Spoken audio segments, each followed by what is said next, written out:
Hello and welcome my dear student to the YouTube channel The Concept Perfect Learning. I am Mohammad Shanur Rahman, your maths mentor. Here I am going to start the second lecture of polynomial, where I will discuss the some questions related to the first lecture. After that, after completing the question, then we will discuss the geometrical meaning of polynomial or the geometrical meaning of zeros of the polynomial. But first I am going to discuss some questions related to the first lecture as you revise. So let us start the video from some questions. Last lecture में हम लोग पढ़ा था polynomial के बारे में. Polynomial किसे कहते हैं, 3 कंडीशन पॉलिनोमियल में हम लोग देखा था. पहला कंडीशन कि कोई भी एक्सप्रेशन हो, अलजेब्रिक एक्सप्रेशन हो. सेकंड कंडीशन वो वेरिएबल पे पावर नॉन नेगेटिव इंटीग्रल हो, यानी कि इंटीजर हो, नॉन नेगेटिव हो. ये सब हम लोगों ने पढ़ा था. फिर क्लासिफिकेशन पढ़ा था रिलेटेड की classification based on term, classification based on degree, ये सब पढ़ा था हम लोगों ने. जो हम अभी पढ़ेंगे क्वेश्चन कंप्लीट करने के बाद, क्लासिफिकेशन ज्योमेट्रिकल मीनिंग जो हम पढ़ेंगे, ज्योमेट्रिकल मीनिंग, इसके लिए आपको ज़रूरी ये है कि लास्ट लेक्चर में हम linear polynomial, quadratic polynomial, cubic polynomial, quadratic polynomial, by quadratic polynomial या क्वाड्रेटिक पॉलिनोमियल जो पढ़ा था, उसका जनरल फॉर्म जो मैंने लिखाया था, उस जनरल फॉर्म का यहाँ ज़रूरत है. उसी से रिलेटेड हम लोग आज ज्योमेट्रिकल मीनिंग देखेंगे लाइन बाय लाइन. पहले लीनियर पॉलिनोमियल का ज्योमेट्रिकल मीनिंग क्या है वो सब देखेंगे, लेकिन इससे पहले हम क्वेश्चन देख लें.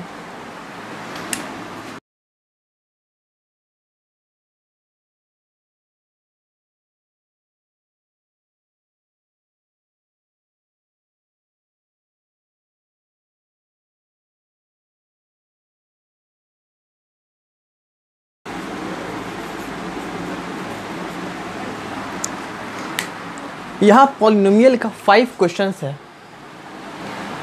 क्वेश्चन क्या है, justify the following expression of polynomial, यानी कि जो भी एक्सप्रेशन जो दिया गया है वो पॉलिनोमियल है या नहीं, आपको ये पहले कमेंट बताना है आपको. अगर ये पॉलिनोमियल नहीं है तो कोई बात नहीं. अगर ये कोई पॉलिनोमियल है, इफ़ यस अगर है, comment about degree and term, यानी कि फिर उस पर डिग्री एंड टर्म के बारे में कमेंट करना है, यानी कि वो बताना है कि वो कितने, अगर वो एक्सप्रेशन कितने टर्म का है, वो एक्सप्रेशन कितने डिग्री का है. आप 2 मिनट टाइम लीजिए, वीडियो को पॉज कीजिए, फिर आप बनाने की कोशिश कीजिए. अब बन गए तो ठीक, नहीं तो आप प्ले करके देखिएगा.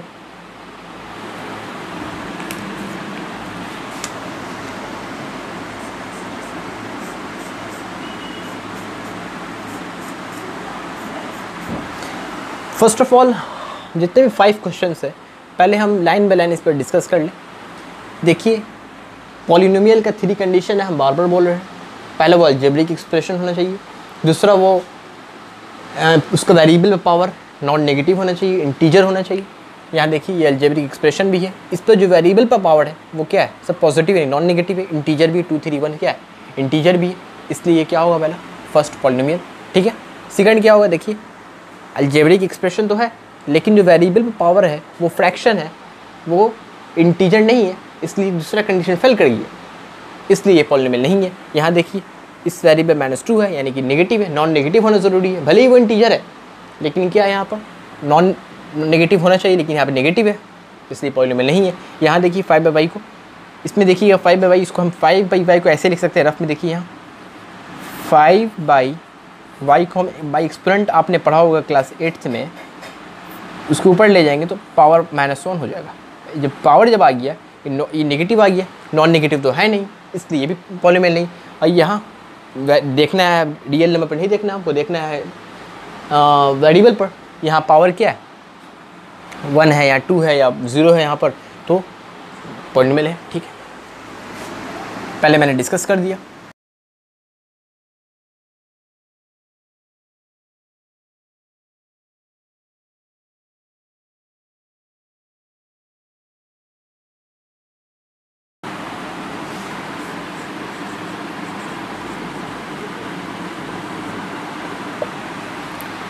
ये कंप्लीट हुआ क्वेश्चंस आप देखा, जो भी पॉलिनोमियल है इस पर हम उस पर कमेंट किया डिग्री और टर्म के बारे में. यहाँ टर्म 4 है, 4 का कोई स्पेशल नाम तो है नहीं, मल्टीनोमियल, यानी कि 3 तक तो नाम है, 3 टर्म ट्राइनोमियल, लेकिन उसके बाद क्या multinomial, not a polynomial, not a polynomial, यहाँ पॉलिनोमियल है तो डिग्री क्या है 2 है, पावर क्वाड्रेटिक, टर्म क्या और ट्राइनोमियल। ठीक है, क्वेश्चंस देने का मतलब ये है कि बोर्ड में, क्लास 10th बोर्ड में जनरल टाइप का क्वेश्चन आता है MCQ फॉर्म में, कौन पॉलिनोमियल है या नहीं है, उसके डिग्री और टर्म के बारे में कमेंट करना है, ये जनरल टाइप का क्वेश्चन आता है, इसलिए मैंने दिया। अब यहाँ ये कंप्लीट हुआ, अब नया टॉपिक शुरू करेंगे हम। ठीक है, आप इसे नोट डाउन कर लीजिए।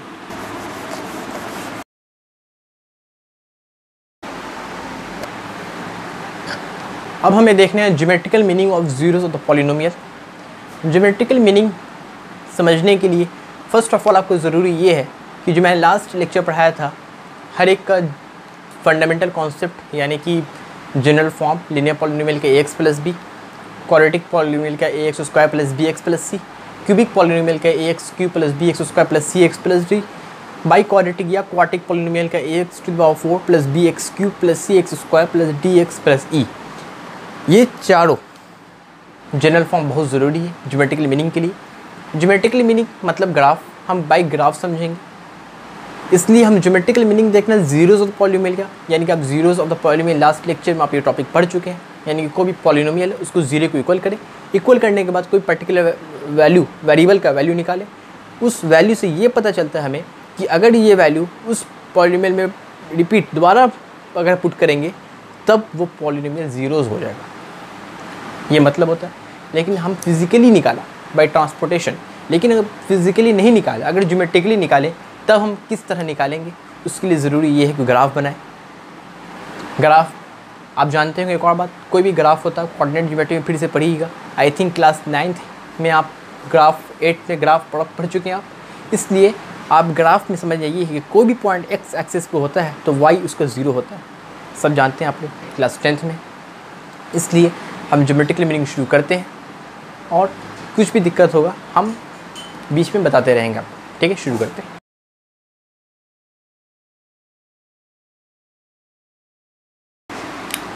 हमें देखना है geometrical meaning of zeros of the polynomial. इसमें फर्स्ट टॉपिक लीनियर पॉलिनोमियल का देखना है कि zeros of the polynomial degree के बेसिस पर होगा, इसलिए पहले हम देखेंगे linear polynomial.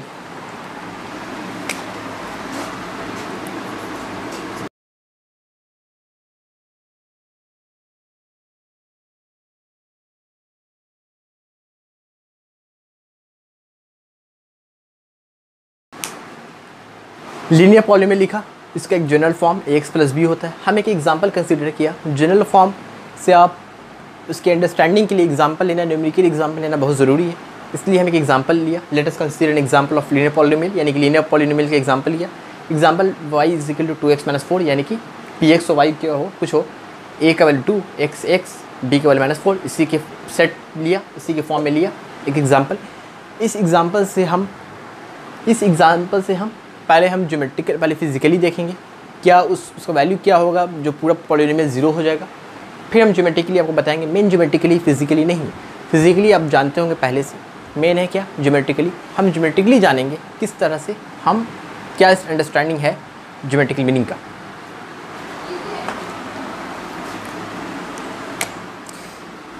Zeros of the polynomial के लिए आप जानते होंगे कोई भी पॉलिनोमियल को पहले जीरो को इक्वल कर दें, हम करेंगे x का वैल्यू, वेरिएबल x से x का वैल्यू निकालेंगे हम।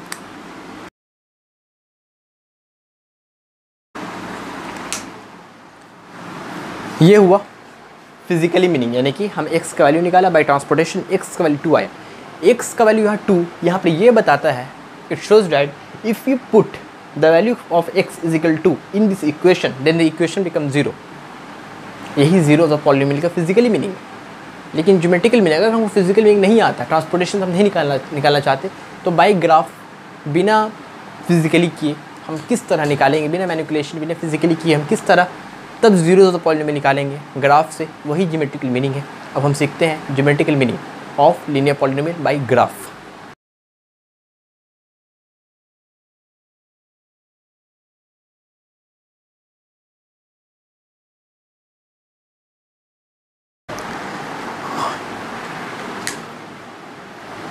एक और बात, अब ज्योमेट्रिकली मेथड यानी कि बाई ज्योमेट्रिकल देखने के लिए हम जानते हैं कि y is equal to 2x - 4, आपने पढ़ा हुआ क्लास 9th में,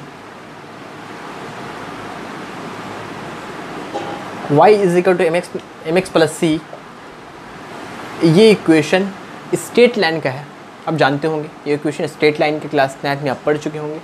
सेम इसी फॉर्म का इक्वेशन तो ये है y is equal to x minus 4, यानी कि m का वैल्यू स्लोप जो है वो 2 है, x c का वैल्यू माइनस 4 है। इसलिए हम देखते ही के साथ हम डिनोट कर रहे हैं कि ये भी इक्वेशन एक जो भी ग्राफ बनेगा वो स्ट्रेट लाइन बनेगा।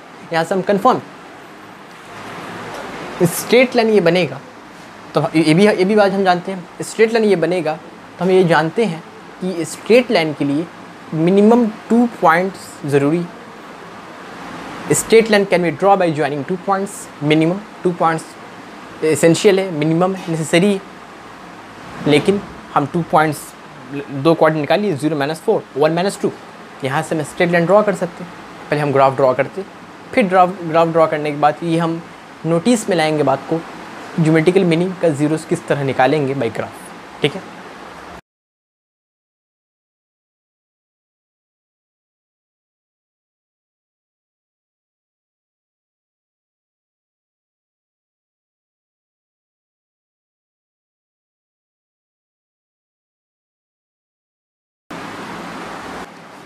मैंने ग्राफ बनाया, 2 पॉइंट्स को लिख दिया P and Q, 0 minus 4 coordinate 1 minus 2 coordinate, दोनों लाइन को ज्वाइन किया और लाइन को और एक्सटेंड किया।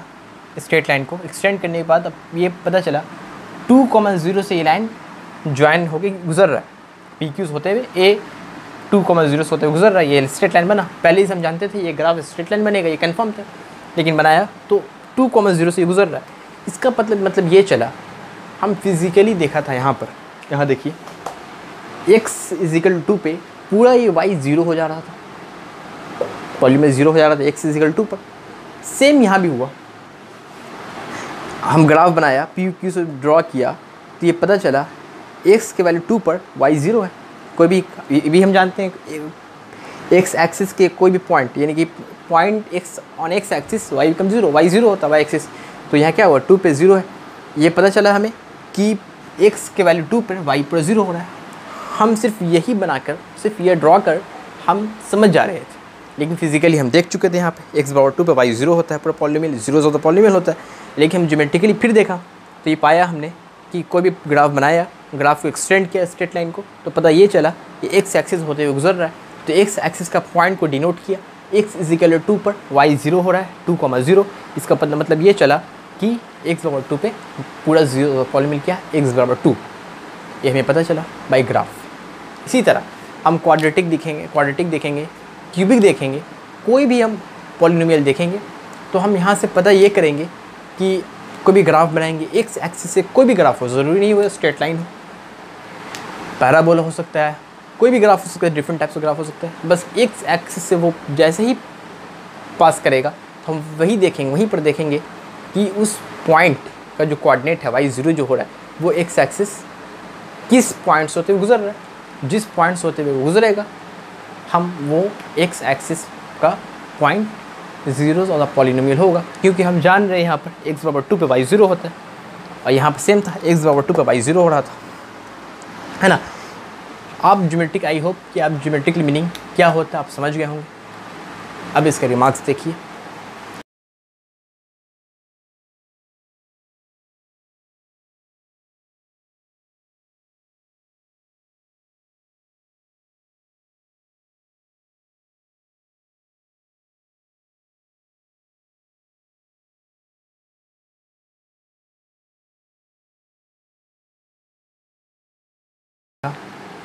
रिमार्क्स में ये देखा y is equal to 2x minus 4 is a straight line graph. जो भी ये ग्राफ था स्ट्रेट लाइन ग्राफ था, आपने यहाँ देखा ग्राफ में, by joining the points p and q को ज्वाइन करके ये स्ट्रेट लाइन ग्राफ बना। एक्सटेंड करने के बाद ये पता चला ग्राफ जो पास कर रहा है x इज इक्वल टू पे y 0 हो रहा है। मेन पॉइंट यही कि हमें पता ये करना था कि ग्राफ एक्सटेंड करने के बाद वो कौन सा पॉइंट है जो x एक्सिस से पास कर रहा है, क्योंकि हम जानते हैं कोई भी पॉइंट x एक्सिस पर हो y 0 हो, यही हम चाहते थे कि y बराबर 0 हो तो 0 तो पॉलीनोमियल निकल जाएगा x का कौन वैल्यू पर बाई ज्योमेट्रिकली। हम यहाँ पता चला कि वो पास कर रहा है x एक्सिस से, x इज इक्वल टू 2 पर y 0 हो गया, हेंस x बराबर 2 is known as zeros of polynomial of linear polynomial. Zeros of the polynomial हो गया, लीनियर पॉलीनोमियल की बात कर रहे थे हम, ठीक है। आई होप कि आप लीनियर पॉलीनोमियल का ज्योमेट्रिकल मीनिंग आप समझ गए होंगे। अब हम शुरू करते हैं क्वाड्रेटिक पॉलिनोमियल। क्वाड्रेटिक पॉलिनोमियल शुरू करने से पहले इसलिए आप जानते हैं कि हर चीज़ का एक जनरल फॉर्म होता है। लीनियर पॉलिनोमियल पढ़ाते वक्त भी general form ax plus B था, लेकिन क्वाड्रेटिक पॉलिनोमियल का जनरल फॉर्म है ax square plus B X plus C होता है। अगर हम इसका ग्राफ बनाएंगे तो वो स्ट्रेट लाइन नहीं होगा। क्यों? यहाँ पर हम समझ गए थे y = mx प्लस सी के फॉर्म में था, स्लोप इंटरसेप्ट फॉर्म, तो यहाँ पे स्ट्रेट लाइन ग्राफ था। लेकिन ax square plus B X plus C ये स्ट्रेट लाइन नहीं होगा। ये जो ग्राफ बनेगा वो पैराबोला होगा, कुछ इस तरह से पैराबोला होगा। लेकिन पैराबोला होगा तब सवाल ये उठता कि पैराबोला किस टाइप का होगा? ओपन अपवर्ड होगा, ओपन डाउनवर्ड होगा, passing through intersect, passing through x axis, intersect through x axis, या कुछ नहीं डायरेक्ट ऊपर से गुजर जाए। उसके बाद मैं डिस्कशन करूँगा क्या होगा। पहले हम यहाँ देखते हैं, उसके बाद हम डिस्कशन करेंगे इसके बारे में।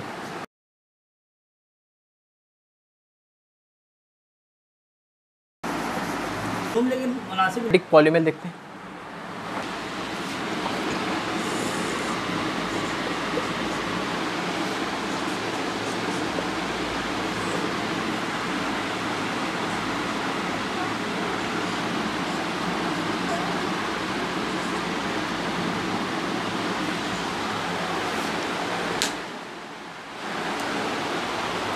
देखिए, हम जानते हैं क्वाड्रेटिक पॉलिनोमियल का कि ये ग्राफ क्या होगा, X square plus B X plus C का पॉलिनोमियल होगा। पॉलिनोमियल का डिफरेंट कंडीशन है। पहले ये देखिए, आप कोई भी पैराबोला होगा वो ऐसे पैराबोला हो सकता है ओपन अपवर्ड, कोई पैराबोला होगा यहाँ पे अब एक्स एक्सिस के ऊपर से गुजर गया, कोई ऐसे भी हो सकता है एक्स एक्सिस को टच करके गुजरा, कोई ऐसे हो सकता है एक्स एक्सिस को इंटरसेक्ट गुजरा, कोई ऐसे हो सकता है कि ओपन डाउनवर्ड हुआ। फिर इसका 3 केस हम एक ही बना दिया क्योंकि हम आपको समझा रहे हैं यहाँ पर कि बहुत 6 केस बनेगा। एक हो सकता है कि ओपन अपवर्ड का 3 केस, एक एक्स एक्सिस ऊपर से गुजर गया, दूसरा एक्स एक्सिस को टच करके गुजरा, तीसरा एक्स एक्सिस को इंटरसेक्ट करके गुजरा, फिर open downward 3 case, intersect, touch और कुछ नहीं डायरेक्ट नीचे से गुजर गया। 6 डिफरेंट केस है पॉलिनोमियल का यहाँ क्वाड्रेटिक पॉलिनोमियल में, उसका ग्राफ में। लेकिन हम लीनियर पॉलिनोमियल हम जानते थे सिर्फ एक ही है, लीनियर पॉलिनोमियल स्ट्रेट लाइन है, या इसमें कोई कंडीशन नहीं था। लेकिन 6 कंडीशन है। 6 कंडीशन के लिए आपको इससे पहले आपको बहुत कुछ जानना पड़ेगा। जो भी क्वाड्रेटिक इक्वेशन होगा फिजिकली x का वैल्यू या y का वैल्यू जिसमें वो वेरिएबल होगा उसको कैसे निकालेंगे फिजिकली, हम जानते होंगे। आपने क्लास 8 फैक्टराइजेशन चैप्टर में पढ़ा होगा, बाई फैक्टराइज करके आप निकाल सकते। लेकिन फैक्टराइज करके क्या हर एक क्वाड्रेटिक पॉलिनोमियल का इक्वेशन आप फैक्टराइज करके निकाल लीजिएगा? ऐसा भी हो सकता है कि इमेजिनरी हो, वो नहीं निकलेगा फैक्टराइज करके। क्या उसका कोई स्पेशल फार्मूला है? पहला सवाल। दूसरा सवाल, कोई स्पेशल फार्मूला है? उसके बाद 6 डिफरेंट कंडीशन जो ग्राफ बनेगा, क्या 6 डिफरेंट कंडीशन के लिए कुछ अलग अलग कंडीशन है, कुछ अलग अलग टर्म्स हैं, डिस्क्रिमिनेंट हैं, क्या है वो आप समझिएगा। यहाँ तक कंप्लीट करने के बाद क्वाड्रेटिक पॉलिनोमियल का अगर मेरा टाइम रहा तो क्वाड्रेटिक पॉलिनोमियल का ये ज्योमेट्रिकल मीनिंग मैं शुरू करूँगा आज, अगर नहीं तो नेक्स्ट लेक्चर में डायरेक्ट ज्योमेट्रिकल मीनिंग शुरू होगा। ठीक है, उससे पहले कुछ बातें हैं वो बहुत जानना बेहद ज़रूरी है आपको, आप जानिए।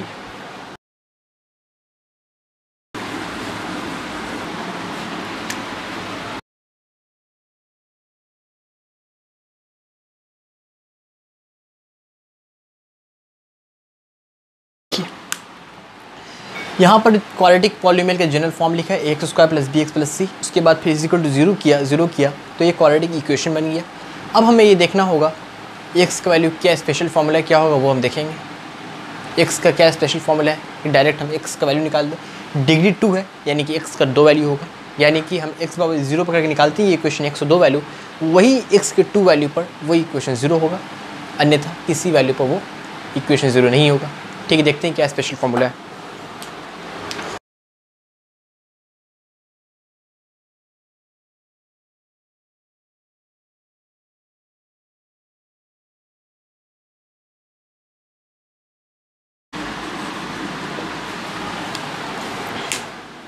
ये आपका इसलिए कोई स्पेशल फार्मूला का जो मैंने बात किया था यही स्पेशल फार्मूला है। 2 वैल्यू x1 x2, x1 निकालने के लिए minus b plus root under b उसका माइनस 4ac/2 है, x2 निकालने की minus b minus root under b उसका माइनस 4ac/2 है। दोनों को कंबाइन करने के लिए, याद करने के लिए आसानी हो इसलिए कंबाइन के लिए लिखा ऑन कंबाइनिंग 1 and 2। इसके लिए सब सेम है लेकिन प्लस यहाँ माइनस यहाँ, तो प्लस माइनस को हम जोड़ा, यानी plus minus minus b plus minus सिर्फ एक्स लिखा, minus b plus minus root under b square minus 4ac/2ac। यही इसका इक्वालिटी इक्वेशन का रूट्स सॉल्यूशन कुछ कहें यही, ठीक है। हम एक्स वैल्यू, लेकिन यहाँ पर क्वेश्चन का मैं डिस्कशन नहीं करूँगा, इसलिए नहीं करूँगा कि क्वाड्रेटिक इक्वेशन में सेम चीज़ आप रिपीट कीजिएगा, हम लोग बाइक क्वेश्चन के साथ देखेंगे। लेकिन यहाँ पे ग्राफ बनाने के लिए जो नॉलेज की ज़रूरत है, आपको नॉलेज यहाँ पर दिया जा रहा है, उसके बाद ही मैं ग्राफ की बात करूँगा। अब इसके पहले जो आपने ग्राफ देखा था, कौन मूविंग अपवर्ड होगा कौन मूविंग डाउनवर्ड होगा, वो दो बात पे डिपेंड करेगा। पहला ए का वैल्यू, यानी कि इस ए का वैल्यू, ये ए का वैल्यू पर, और दूसरा डिस्क्रिमिनेंट पे। डिस्क्रिमिनेंट हम इसे कहते हैं, इसको डिस्क्रिमिनेंट कहते हैं, इसको डिस्क्रिमिनेंट कहते हैं, रूट अंडर के अंदर, ठीक है। ठीक है, हम यहाँ लिख दे रहे हैं वेव।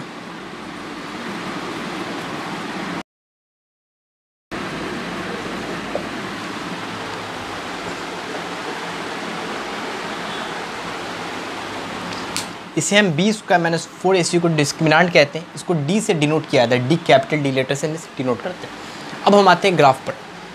ग्राफ से पहले हम ओरली आपको बताएंगे ग्राफ किस तरह बनाया जाता है। ग्राफ क्वाड्रेटिक इक्वेशन के लिए हम जानते हैं क्वाड्रेटिक इक्वेशन का ग्राफ पॉलिनोमियल होगा।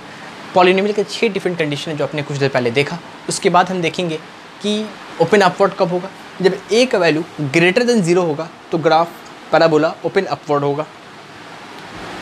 और अब आता है डी का वैल्यू। डी का ग्राफ से पहले डी का 3 डिफरेंट कंडीशन है, यानी कि बी स्क्वायर माइनस 4ac, ये अगर इक्वल टू 0 होगा तो क्या होगा, लेस देन 0 होगा क्या होगा, ग्रेटर देन 0 होगा तो क्या होगा। पहले उसके बारे में हम डिस्कशन करते हैं।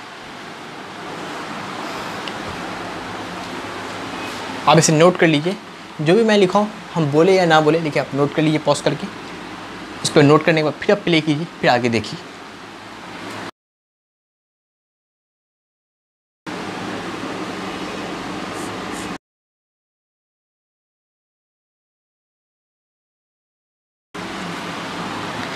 मैंने यहाँ डिस्क्रिमिनेंट को 3 बार लिखा है, 3 times. D is equal minus b square, D is equal to b square minus 4ac को 3 बार लिखा है।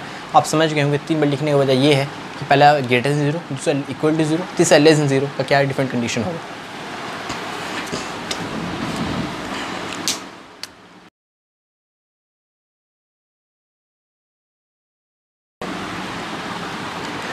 तो 3 डिफरेंट कंडीशन है डिस्क्रिमिनेंट का। पहला D real and distinct, real and equal, real and imaginary, 3 different condition है।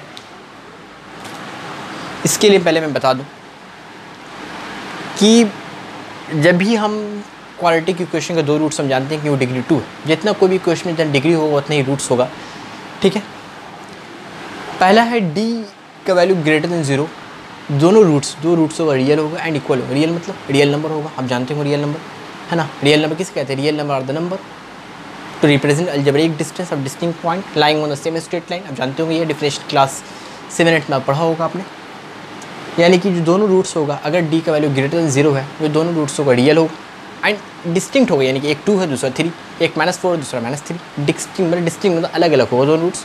अगर डी का वैल्यू 0 के बराबर होगा तो रियल होगा एंड इक्वल होगा, यानी कि दोनों रूट्स रियल तो होगा साथ में इक्वल होगा। एक 2 है दूसरा भी 2, एक 4 है दूसरा 4, एक -3 दूसरे -3। अगर D is equal to b square minus 4ac less than 0 होगा तो वो उसका रूट, दोनों रूट्स इमेजिनरी होगा, यानी कि आई के फॉर्म में होगा, आयोटा के फॉर्म में होगा। वो आप आगे पढ़िएगा। इतना जानने के बाद आप यहाँ पर दिमाग लगाइए ग्राफ में। आप समझते ये बात होंगे कि कोई भी ग्राफ पैराबोला, आप जानते हैं ये एक्स, मान लीजिए एक्स एक्सिस, मैं आपको ओरली समझा रहा हूँ। मान लीजिए एक्स एक्सिस, ये एक्स एक्सिस में अगर कोई भी ग्राफ इंटरसेक्ट कर गया, 2 पॉइंट पे इंटरसेक्ट किया एक्स एक्सिस पर, तो आप ये समझिएगा कि डी का वैल्यू ग्रेटर देन 0 होगा। क्यों? इसलिए कि वो 2 पॉइंट पे इंटरसेक्ट कर रहा है, यानी कि एक्स रियल है, रियल नंबर ही हम एक्स पे हम इंटरसेक्ट करवा सकते हैं, रियल नंबर ही एक्स एक्सिस पर उसको डिनोट किया जा सकता है, रिप्रेजेंट किया जा सकता है। लेकिन रियल एंड डिस्टिंक्ट, यानी कि 2 पॉइंट पे इंटरसेक्ट कर रहा है, यानी कि रियल भी है और डिस्टिंक्ट भी अलग अलग है। जब डी का वैल्यू इक्वल टू 0 होगा तो रियल तो होगा, एक्स एक्सिस पर टच तो होगा, लेकिन किसी एक ही पॉइंट पर होगा कि इक्वल है। 2 है तो 2, 4 तो 4, -2 -2 है ना, इसलिए एक ही पॉइंट टच करके गुजर जाएगा पैराबोला। अगर इमेजिनरी है तो इमेजिनरी नंबर को हम एक्स एक्सिस पर हम डिनोट या रिप्रेजेंट नहीं कर सकते, इसलिए वो ऊपर ही से गुजर जाएगा। आप 3 कंडीशन समझ गए।